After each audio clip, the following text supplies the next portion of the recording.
Ho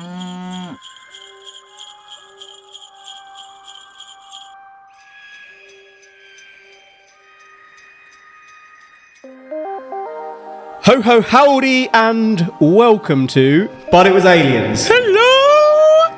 The alien comedy podcast where we probe Santa, elves, house elves, elf, Legolas, Dobby, you name it. At Christmas, we'll probe it. Because this week, we have a Christmas special! Christmas time. This... I fucking hate Christmas. Really? Why? I love Christmas. Everyone's so happy at Christmas. I worked in retail for far too long to enjoy Christmas. I worked in retail whilst I was studying, son. Yeah. It was a nightmare. Christmas was every 6 months, not once a year. But as soon as... a couple of years, I'll be fine.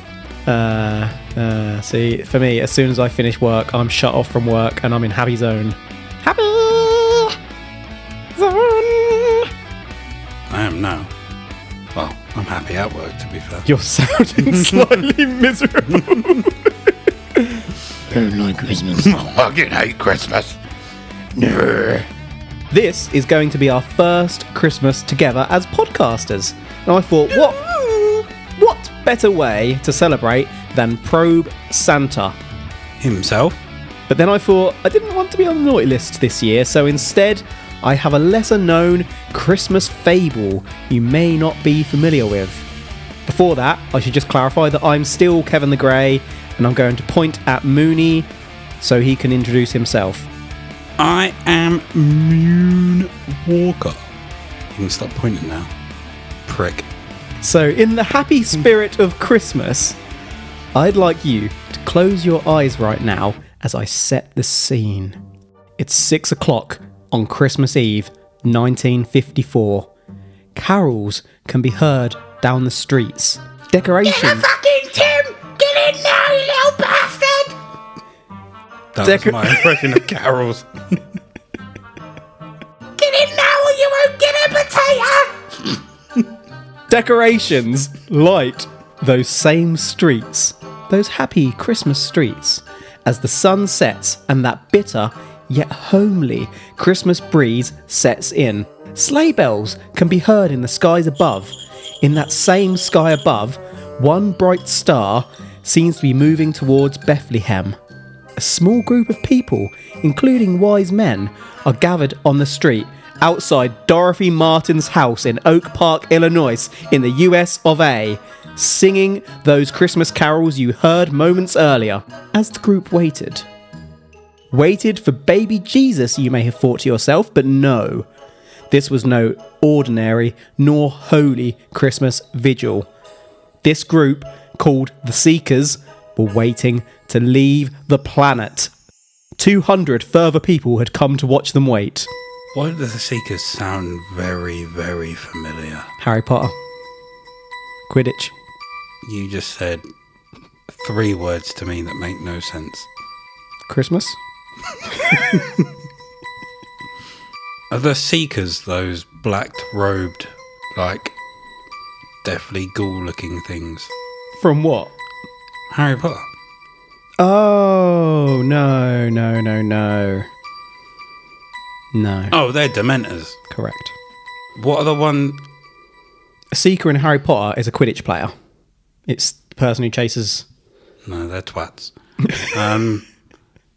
What are the ones from Lord of the Rings called? Legolas? No. Frodo? Bilbo? Samwise the Brave? There's something I've seen where Seekers are like ghoul-looking things that look like or look quite similar to Dementors. No, it's not those Seekers. This is a group. It's a band. A group of people. Called a band. Sorry, I'll let you continue. You'll let me take that and now I talk. How many Seekers are there? Numbers are between 8 and 50, I think. And it also says that 200 people came to watch them wait. Yes. So people were aware that aliens were living amongst them. Sort of. So, Waiting to leave Earth. yes. In spiritual sense? No. Or in a physical sense? We're going to get into that. But we're talking physical, son. Physical. They weren't going to kill them, were they? No. Okay. A day prior, Dorothy had received a message which explained that the group was to wait at that place, coincidentally happening to be Dorothy's house, at that time, for a flying saucer to land. What? The Seekers waited for 20 minutes, but nothing. The Christmas air began snapping at their skin. With that air getting colder, the Seekers went back inside. No ship had come. This wasn't the first time. It was the fourth. This is the fourth time they'd waited. Yep. And no one turned up. Yep. Was Dorothy sitting there with her shoes on, and all she had to do was to signal the ship was tap her heels 3 times, but she never did it, so the ship never came. You might be bang on the money there. So you're blaming Dorothy. Yep. So why at Dorothy's house? Was it like not a portal, but A landing zone. Yeah. Yeah. Why not at Dorothy's house? Was it just going to land in the front garden and be Back. like, hi, we're here? In the back garden. Be sensible. This group, The Seekers, yes. had they spoke? Well, they clearly didn't. But how did they get this message that they were going to be collected from You're jumping- Dorothy's back garden?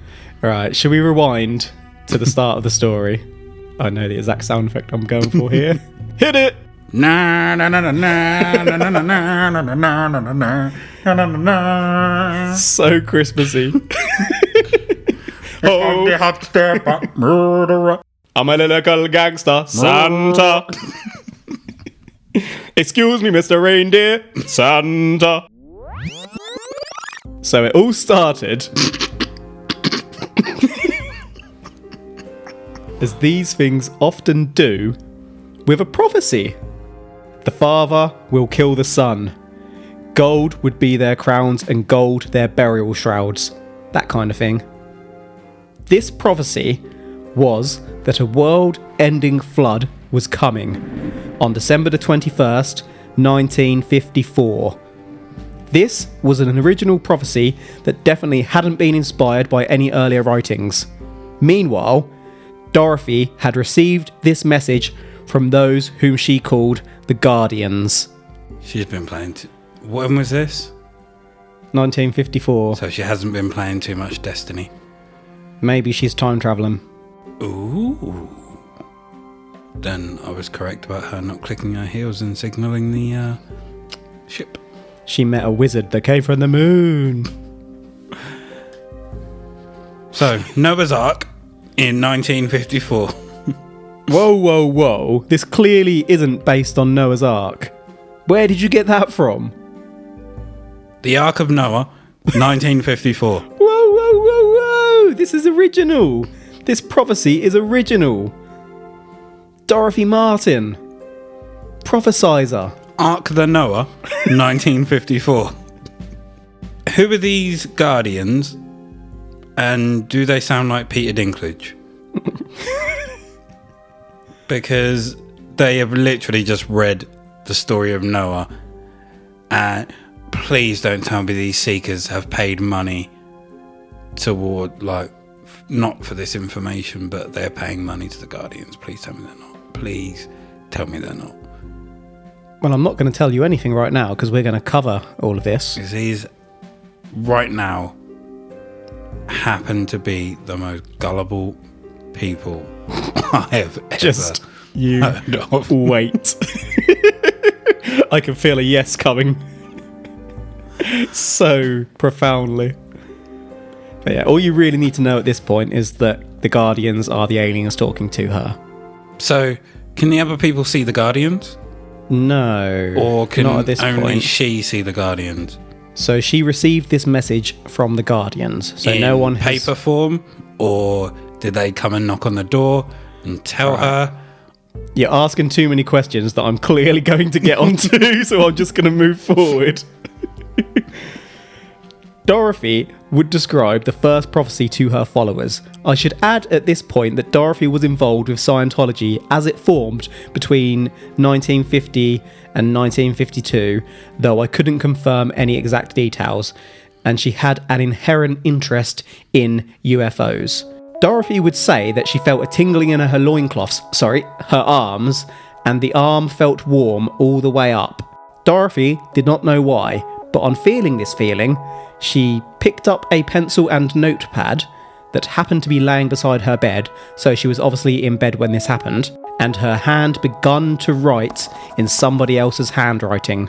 So she just held the pen in a different way and started to write. She received a message from the Guardians, and it was written in the Guardians' handwriting, I think is safe to assume upon hearing this information. No doubt whatsoever. Yep. So her subconscious, well, not even her subconscious, her conscious. Whoa. Created a story, and she was like, I'm just going to write this down. Are you questioning someone else's handwriting the reliability of Dorothy? Oh, Dottie. Yes. Yes, I am. Well, you ain't getting into the group, are you? I don't want to be in any group where they play Quidditch. So, I don't care. Dorothy and her seekers can all go flock themselves and their brooms. It's Christmas! Cheer up!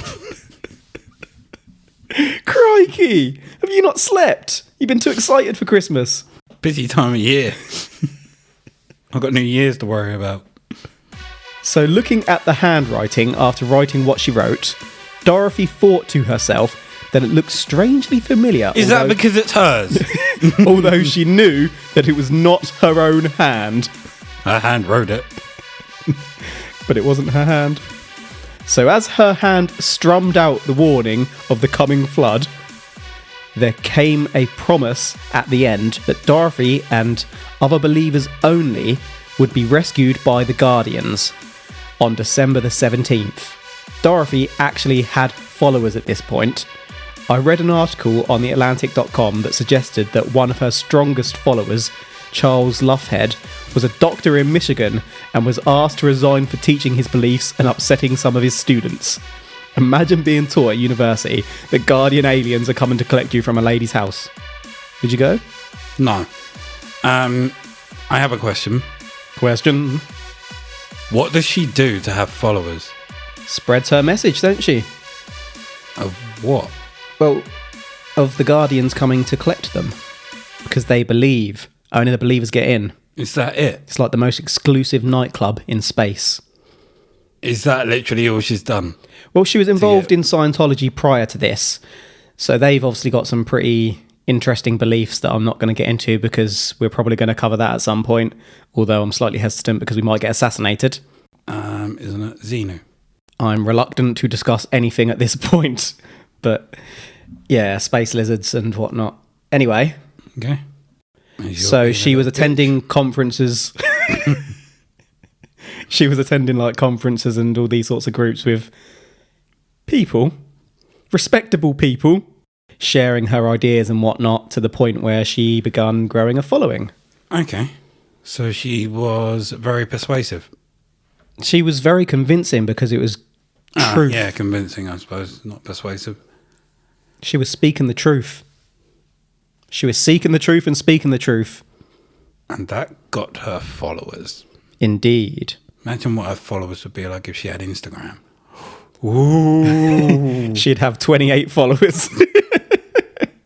But yeah, a doctor was among her strongest followers. So a man of academia completely believed. Have you got a picture of Dorothy? Hold that thought. Okay. Because I'm just wondering Yeah. if that's why he was was he following because of what she said, or is there more to it? I want you to remember that question for when I show you a picture of her. Okay. But I can totally understand why he was fired as well. Yeah. Going back to that fateful Christmas Eve night, some of the followers there singing carols. Sorry, I'm just gonna... Sorry, just while it's in my head, I'm gonna go back. I understand why he was fired. Mm-hmm. But at the same time, if I was a teacher and I was to tell everyone about Lord Voldemort, I would expect to be promoted. Pardon? You heard. I heard. Doesn't mean I understood. If I was a teacher...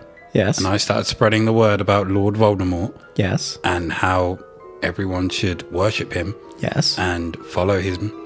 And Harry Potter is a whiny little bitch. Controversial, but continue. True. I will continue. It's true, not true that it's controversial. I would expect to be promoted. How? Well, I wouldn't want to be fired. Why would you expect to be promoted? Because Lord Voldemort is the way. You don't even like the franchise. Or do you now? No, I really don't. But he's a key part of the franchise. Fair, I have no issue with the franchise. I have no issue with the world setting. I take issue with Harry. That whiny little bitch. I hate whiny protagonists. Is he that whiny? Yeah. Only in one of them that I can think of. He cries in every single one of them. Just a whiny little bitch. I would love to see you in Harry Potter as Harry Potter. If that happened to you, you were the chosen one. There's two things that are highly respected in two separate worlds, and I can't stand either one of them. One is Harry Potter, because he's a whiny little bitch, and one is Evangelion in the anime world. It's a bunch of shit, and the main character is a whiny little bitch as well. With respect, and I know that is going to sting to some of you out there. Yeah, with respect to that subculture, I've got no idea what that is, so I'm going to move swiftly on. Yeah, sorry, that was one hell of a diversion there, but it's shit. So, as I said... Praise Lord Voldemort. Going back to that fateful Christmas Eve night, I love how you've turned a Christmas episode into Praise Lord Voldemort. Praise Vold. How about you stick a Christmas hat on Lord Voldemort and then it's a Christmas one? There you go. He'll look like Jack Skellington. Praise Lord Voldemort. So, Christmas Eve night. Some of the followers there singing carols were not actually followers at all. They were aliens. No, I'm kidding. They were scientists. So a team of researchers from the University of Minnesota were studying social movements and had learned of Dorothy and her followers and identified them as the perfect field study. They started flirting with Dorothy and her seekers in October until they earned her trust, and they studied how she and her followers dealt with the disappointment when the aliens did not show. That's pretty sneaky. And again. Yep. You're probably going to get into this. I am, yes. But were they meant to show up on the same day each year? Or was it different points throughout the year? Different points throughout the month. Oh. Okay. So 3 of the researchers 2 years later released a book in 1956 called When Prophecy Fails. I haven't read the book per se, but I am actually genuinely familiar with it from one of my degrees because it formed the backbone of the theory of cognitive dissonance. The theory of discomfort you experience when 2 pieces of knowledge you hold don't quite go together. A popular example is that you take your dog for a walk and you pick up its turds in a bag because it's good for the surrounding environment. One day, it cranks out an absolute steamer, and you realise that you've left your bag at home. So you deal with the knowledge you're being a bit shit, that uneasy feeling, by justifying it. Like, it's okay, I'll remember the bag next time. I always pick up after my dog, and it's good for the environment this one steaming sideways shit will remain. People do it all the time. We learn things like this at the MIB Academy because it's difficult disproving alien incidents when you know that aliens are out there. Well played. Educational. That's a bit shitty on that scientists on that scientific team though. Covert, isn't it? Yeah. There's real ethical issues about that. earn their trust and then betrayed him in that way. Mm-hmm. I mean, if they went in with and told them from the start, we would like to, study your group. But then how would you go about doing that? What would you say? We see you as a science project. You guys seem absolutely bonkers and we love it. Please may we come live in your house. So 4 times that month they were meant to appear and didn't. Mm-hmm. Okay, first time, yeah, fair enough, they didn't turn up. Second time, How much longer are you staying there if that happens? I'm staying till the end. I want to see the misery in everyone's faces as they realise they're idiots. If you were a believer... That's a pretty big stretch. If I was a believer, I'm staying to the end because I believe. How long do you think it would take before First you time. stopped? I'll be out 3 seconds after they're supposed to arrive. No. I believe that aliens can keep track of time. They're on time. Or they're early. They ain't late. What about you?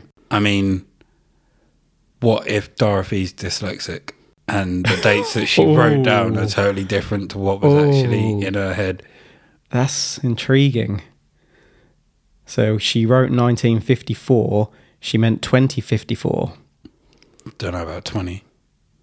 I mean, she won't live to see that long, but... I mean, what if she got the numbers completely muddled? Like, because wasn't one of them the 17th? Yes. So what were the other, dates as well? Right, shall I move through the story so you can understand more? Mm-hmm. So back to that first instant of the aliens not showing up on December the 17th, 1954. The book outlines that they were supposed to turn up at 4 p.m. Dorothy's followers all took off any metal they were wearing, as this is obviously necessary before you board a flying saucer that may have some crazy magnetism. By 4:10, with all in the back garden, nothing had happened. So Dorothy went back inside swiftly. The others trickled back in, with the last going back in by 5:30, obviously struggling to come to terms with what had not happened. In the house, the Seekers chatted about it and decided that it was just a practice session. What do you mean it was a practice session? Cognitive dissonance, son. That's like you saying you're going to come and pick me up at 5:30, and then I go and stand outside at 5:30. You don't turn up, and I go, oh, maybe it's just a practice session. He'll be there next week. What? Makes no sense. So she swiftly goes back in. So she's She's like, oh, bloody hell. I've screwed this shit up, ain't I? And then the rest are like... She's sitting inside. The rest come in like, that was a practice one, wasn't it? Do you reckon this carried on simply because someone stayed out until 5:30? If they would have all said sod this and gone back in when she did, it would have it wouldn't have lasted. How firmly that last person out there believed started to convince the others that actually they weren't late. This was just a practice. So I'm not sure whether the Seekers came up with this and Dorothy just had to follow to save face at this point, kind of like Romanik having to keep up the alien stories once he'd started, or whether Dorothy came up with this herself. But it had been agreed the UFOs would land when the time was right and when everyone was well trained for the arrival. It's starting to make sense how this kept on happening now, isn't it? Everyone just believed that someone there wasn't well trained. Look, they'll turn up when you're ready. This ain't their fault, it's on you. If you believe enough, they're coming.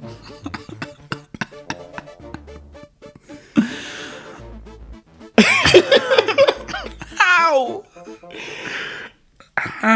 And this was 54 as well. It wasn't like 1600s. How is this a thing? Is that rhetorical or? Is eggnog alcoholic? It's Christmas time. It's not something we have here. I don't know if there's alcohol in it. Have they been drinking too much of it if there is alcohol in it? I can't explain their behaviour. To be fair, I'm trying to look for logical reasoning. Even if they had been drinking, this has happened 4 times over a prolonged period. But It's unlikely they would have been continually drunk from like October until December the 21st. think about it this way. If we were there and it happened the first time and we were drunk, we would find it hilarious. So we would go the second time to see what happened. And then we would go the third and the fourth. What if everyone had that same Half the seekers thought? are actually there for a giggle. Yeah. Thinking, what the hell is she going to say? They're just wondering how long this can go on for, rather than that they actually believe it. That's the only credible thing I can come up, or logical thing I can come up with in my head right now. I like it, but these guys are hardcore believers. Damn it. So faced with the information that aliens hadn't shown when they truly believed they would, the Seekers had a fair bit of cognitive dissonance going on. Rather than forget or change their mind, this group doubled the fuck down and looked for new information to reaffirm their beliefs. This is actually a great example of how when people are faced with evidence that completely murks their beliefs, Merc, I haven't heard that word in years. it somehow causes them to fall into their beliefs even more strongly. I feel like I'm a university lecturer knocking it out of the park at this point. So at midnight, as the 17th rolled on to the 18th on that first time, Dorothy received another message. The UFOs were coming right now! Everyone had to get on board or be left on Earth forever. This information reinforced to the followers that they were absolutely correct in their belief. The Seekers legged it back outside, having removed all metal again, but one follower realised, "My bra has metal in it!" So those wearing bras whipped them off and left them inside the house. The Seekers waited for 2 hours, but come 2 a.m, still no aliens.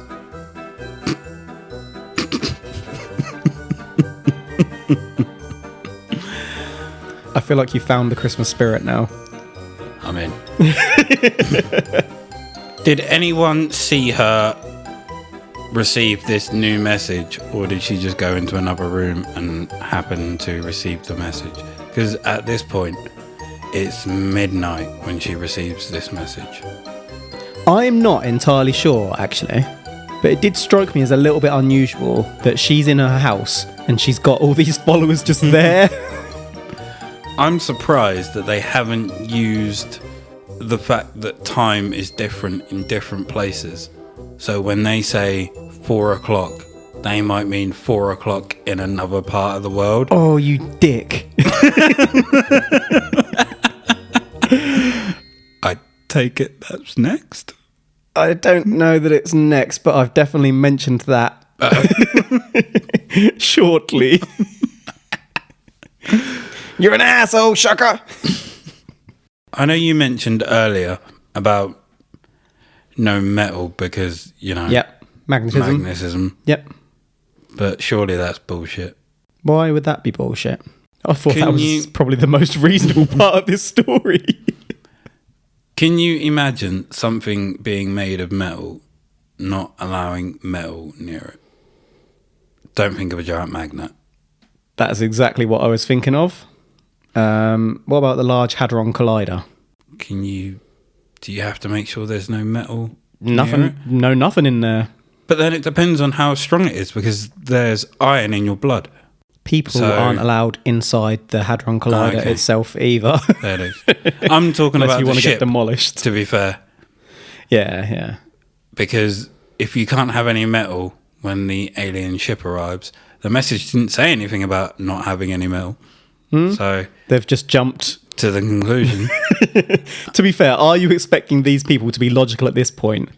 They've just went to get picked up by aliens twice in less than 24 hours in the back garden of Dorothy's.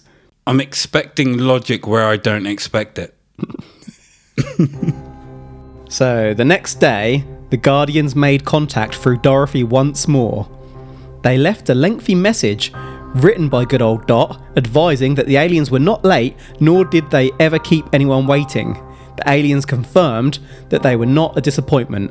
So roll on midnight on the 21st of December. Not again. Yes, again.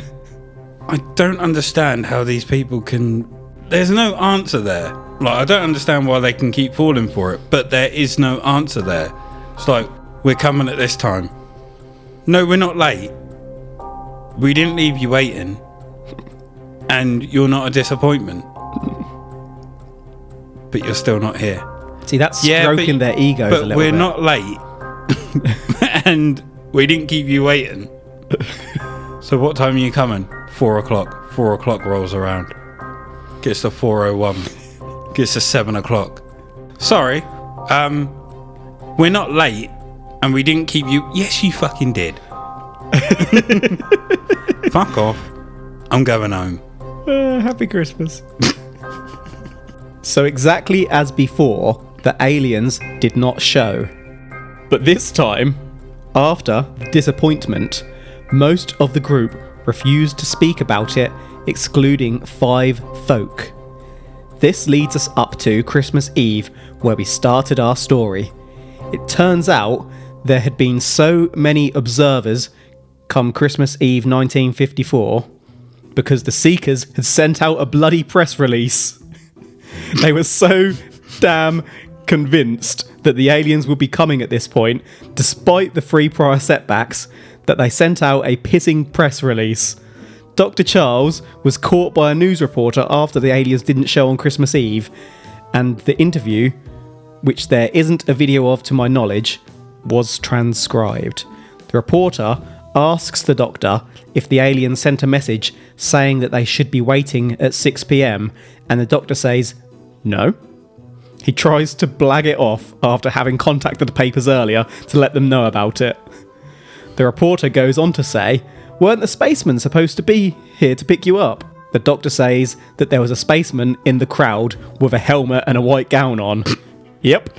He says that there was a spaceman in the crowd to justify that spacemen did come. Dr. Charles then states again that they never said aliens were going to take them away and that the group had only been there to sing Christmas carols. He then goes on to blame the size of the crowd for the aliens not showing up.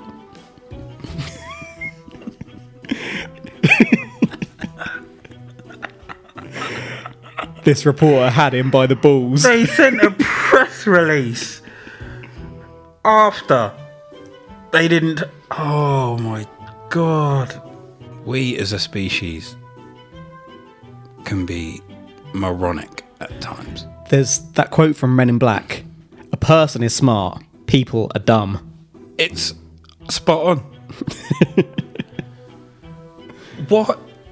Why would you send a press release out? They were just so certain. And why are you so certain after it never happened 3 times before? This is the time. Come on, press. Watch us get taken away. Do you reckon they did it just like, it's gonna happen this time? We're gonna do it. Rah, it's gonna happen. Shit. So where was old Dot when all this was going on? Inside. She ran off? Yeah, she was inside the house, weren't she? Of course she was. But yeah, the doctor was not having any. I was just about to say, when he tried to splag it that there was a spaceman in the crowd. Yeah. But weren't the reporters there? Yes. So they saw no spaceman. No. Once he pointed out where the spaceman was, obviously he'd gone. Too late. They should have looked. Rather than thinking they were all stupid, they should have looked around themselves and noticed a spaceman sat right beside them. The doctor knew. The doctor knew. Of course he knew. So then came Christmas Day. At 4:45 a.m, Dorothy announced a new message. The Lord had been so impressed with the Seekers that they decided to spare the Earth. A new person turned up on Dorothy's door, and the Doctor and Dorothy thought that this person may actually be a spaceman. So they questioned him before seating him in a place of honour at the dinner table. But after this, the believers began to leave the Seekers. But not all lost their faith.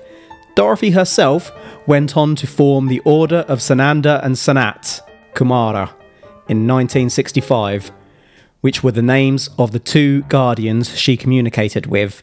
I should add that Sanat Kumara is actually considered a lord of the Great White Brotherhood, a spiritual fraternity. This lord actually appears in some Hindu texts. I did look into this, but honestly, it made even less sense after reading it all. So, of course we were saved, and I take it their belief and the fact that they followed these rules 4 times was enough for our planet to be saved, so they should be hailed as saviours. And they didn't need to be picked up anymore. No. The aliens no longer needed to come to pick them up, because the Earth was going to survive. So what was threatening the Earth? Stuff? I mean, were they going to destroy the Earth and only pick up their believers? I genuinely can't remember if this was another entity destroying the Earth, such as the Guardians. I don't know that it was the Guardians, or whether it was just an asteroid or meteor or something. I really can't remember. I researched this one so long ago and obviously been saving it for Christmas. But regardless, the threat is gone. What I really like is the random alien bloke just knocking on the door, getting a free Christmas dinner. What do you reckon that was? What, the person? Sorry, yeah, who? Not that. Just a homeless man who wanted a bit of food? I was wondering if it was a reporter coming in to try and get some dirt on them. Had it have been a reporter, they would have wrote the report straight afterwards. So yeah, I think it was just someone who was hungry. Fair play to him. Why not? Got a seat of honour. Got a really good dinner. He noticed everything that was going on and he was like, I can blag this. He was thinking... Hello, I'm a spaceman. I've come for dinner. So Dorothy passed away in 1992 at the age of 92. She went by the name Sister Thedra after forming the order. Here's a quick photo of her for you, Granville, as you requested earlier. You wanted to know if she looked attractive? Okay. You're showing me a picture of an old woman. Yeah. You are not showing me the picture of Dorothy at the time that she was... All right, just imagine this popular. picture minus 40 years. That... No. That still doesn't answer the question. I mean, those people could have been... Well, not all of them. But that doctor could have definitely... Was it a doctor? So she'd have been about, in her 50s, about 54, wasn't she? 40s? 50? 50s? No, 50. Could have been attractive. Surely right there. I actually think she looks a little bit intimidating. She's got a very cold stare on her. Yeah, but it's a black and white photo, so it doesn't help. Yeah, I suppose. And there's a lot of white in the photo from something else. Depending on where you look at it, it's a shadow of a cat. From what I've been able to establish, whilst there are other rapturist UFO religions out there, nobody has risen to take Dorothy's place. But her legend lives on. Just as we summarise here, I should probably add that many of the Seekers had actually quit their jobs to follow Dorothy and gave away possessions too, believing that they had no need for them. This wasn't even the 60s, so I don't know that we can consider drugs like LSD as a contributing factor. It can only be described by aliens. Oh, also, Dorothy's husband was a non-believer and slept upstairs throughout the whole thing. He knew what was really going on, didn't he? He was like, for fuck's sake, Dorothy. He knew. Were there drugs that were huge in the 50s? Although I don't think there's going to be a drug that's going to cause behaviour like that. There was no report that I saw about drugs, to be fair. They didn't see anything. I mean, whether people in the group took drugs or not, the group wasn't renowned as a drug-taking group. And the only other thing I can think of that's similar, to be fair, is Heaven's Gate. But I don't want to discuss that too heavily because we might probe that at some point. But that's a lot nastier than this. So from the 17th to the 24th, she had all these random people in her house. Yeah. Literally waiting for aliens to turn up to take them away. And the husband just kept out of the way. What a lad. Do you reckon they, or she, was she on drugs? Not necessarily the followers, but her herself. Again, there were no reports of drugs. I'm not saying that she wasn't, I'm just saying that it's not known that she was. Was there a big surge in cults at that kind of time? I can't understand why this happened. I've got nothing. Santa's elves? Were they drugging everyone? Oh, people are stupid. Yeah, what a Christmas. So this has been the tale of Dorothy Martin and the Seekers. Dorothy, a lady whom foresaw that a UFO would land outside her house and take her followers from the Earth on Christmas Eve 1954. But it didn't. That was actually the fourth time the aliens hadn't shown after Dorothy had handwritten a prophecy in different handwriting to her own, stating that aliens would come to take she and her followers to save them from a great flood. The first time the aliens didn't show in Dorothy's back garden on December 17th, 1954, the Seekers decided that it had been a practice run for the real visitation that would follow. Then aliens didn't show again on the 18th or on the 21st. Despite this, the Seekers were so confident that they sent out a press release before the Christmas Eve event, leading towards a big crowd coming to watch. The Seekers then blamed the crowd for aliens not showing, although they also said that an alien was in that crowd. The next day, a new man showed up and got a free Christmas dinner, with the Seekers believing that he was an alien. The Seekers disbanded shortly thereafter. Dorothy went on to form a new alien religious order before passing away in 1992. University researchers studied the Seekers and came up with the theory of cognitive dissonance. Any final thoughts before we conclude this true tale? I have a final thought myself. We were talking about how the world was going to end in the prophecy. We forgot that it was going to be a flood. Oh yeah, because it was Yeah, Noah. Noah. It wasn't Noah, yeah. Or the Ark of Noah. Yeah, it wasn't that either. The new Ark of Noah. It wasn't anything to do with Noah, an ark, or a flood. It was just going to be a flood. But it wasn't a flood. But it was a flood. So she wasn't told to build an ark. This spaceship that was coming to get her was Going to save them all. the ark. So yeah, any thoughts or theories about the case before we get to that conclusion? After it disbanded, how many do you reckon followed her to the new order? 1. And I'm being generous. Does it say what happened to anyone that disbanded? Not really, As no. in, like, what they fought afterwards, or... No, not that I saw. I actually have nothing else. Like, it blows my mind that these people were stupid enough to believe it. Yeah? But at the same time, I wasn't alive in the 50s. I don't know what it was like, what cults and things like this. I mean, and with with Roswell not being too far from there, in terms of, it was 6, maybe 7 years after Roswell, people and aliens, like, wasn't so much of a mad thing to think of, was it? It was almost a craze that everyone was thinking of aliens, yeah. So I suppose I could see why some would believe her, the amount that did. I feel like you're being really generous there. I really am. It's Christmas. You've given them a present. So, Granville Moonwalker, This is bullshit. the moment It's has not come. aliens. Hold on. I ask you, in this Yuletide festive fun zone, are you saying that it was aliens? Hold on. Think about it. Let me think. No! Think about it first. No! I'm not This saying... is not aliens. Yeah, I'm not saying it was aliens either. How could I? This tale has been one of my favourites we've covered, though. I literally love the fact that the aliens didn't show up, so they just changed the script a little. Then they didn't show up again, but people still believed.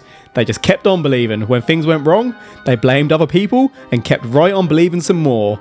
They were so confident that they notified the freaking press. It's just amazing. It's made me really want to look at some more cults or religious alien groups.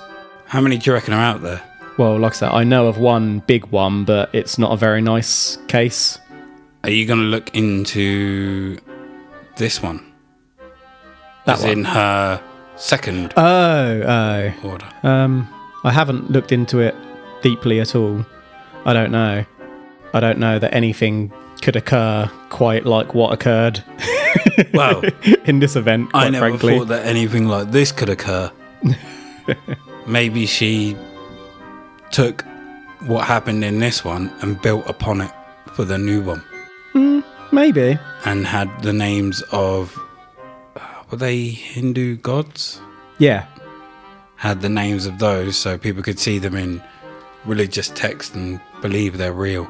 So I think it's probably more likely she went on to write a bunch of theory and scripture and books and stuff. I doubt she Scientific made... novels. Yeah. I doubt she made the same mistakes again. Any final thoughts? Nah. Do you want to join the Seekers? No. Yeah, me neither. I'll just throw my Wait. Seekers jumper. It's a Harry Potter reference. To be fair, I feel like you'd probably like it more if it was Seekers rather than Harry Potter. Praise Voldemort. For Christ's sake. Voldemort's not going to give you presents, is he? You can't just nod at me. I can. Right, thank you boys and girls and everyone not included within those labels for listening to But It Was Aliens and Merry Christmas, you filthy animals. I hope you're all on the nice list this year. What do you think you're on, Granville? Ooh, that's a good question. I reckon you're naughty after today. 51.49. Not liking Christmas. That's got to be at least 80% naughty. Frickin' Scrooge. But then, not liking Harry Potter should put me 90% on the nice list. I feel like the audience is going to be on my side rather than your side with the Harry Potter debate. Nah. I think we should put that to a vote. What, is Harry Potter good? No. Is Harry Potter a whiny... Yeah. See, no, that's a different question. You know the answer. Because you're reluctant No, to do it. I'm still thinking people are really passionate about Harry Potter. But if you put that question out there, that's kind of a comedic context. So people are I'm more not likely- being comedic. I at know all. you're not. I'm just saying, if you saw, like, say, a tweet with that question out there, I'd you'd be probably like, chuckle to yes. yourself and be like, yeah, he is. Because it's true. So have you asked for any presents from Santa? Do you think that Santa is an alien? What about sweet baby Jesus? Are you asking me? I'm asking you Oh. whether you think sweet baby Jesus is an alien. Sweet little baby Jesus. Probably best not to comment on that one. I was about to say. Sweet little baby Jesus. That was it. To be Because fair, I'm not commenting. if you come from he didn't come from the earth, did he? He came from heaven. That's another world. That's technically alien? Technically. I think we've just made Jesus an alien. Merry Christmas. We may just found a new probe. I'll leave that one to you. Right. I was about to ask Not right. if you thought Rudolph was a UFO. But I suppose he wouldn't be classed as one because we know he's a reindeer. Or is he? Is Rudolph an alien? Right, anyway, we are going to head off now to drink Santa's rum and eat his cookies. As always, you can check out our socials, such as But It Was Aliens on the Twitter, On that Twitter. But It Was Aliens podcast on Insta, and check out But It Was Aliens on Facebook, and you can join us in Extraterrestrial Towers. We are renovating, and there is space for more to join. Join us! Together, we can go to the roof and wait for the aliens on Christmas Day. Again, thank you all for listening each and every Thursday, and remember, if you think that Santa is an alien, if you think that aliens stole your presents, they didn't. You're just a twat all year. But if you're in doubt about anything, I am telling you, the truth is up there. Hashtag Christmassy. What? ho ho ho.